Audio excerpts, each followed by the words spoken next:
Hello everyone. In today's video, we'll tackle a common question: how to add a song to an Instagram post after it's already been posted. Let's get started. Unfortunately, Instagram doesn't currently support adding a song to a post once it's been published.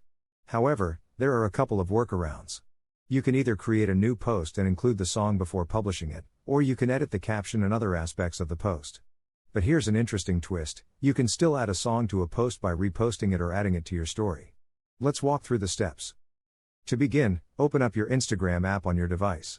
Once it's open, click on the profile icon in the bottom right corner. Now, choose the post to which you want to add a song.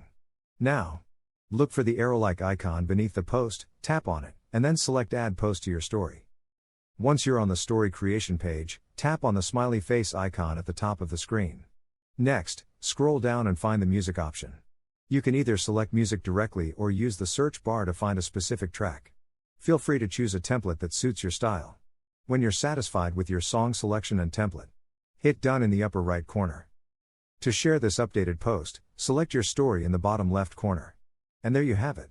Despite Instagram lacking a built-in feature to add a song to a post after posting it, this method allows you to creatively share your favorite tunes with your followers. We hope you found this tutorial helpful. If you did, remember to give us a thumbs up and subscribe for more useful tips and tutorials. Thanks for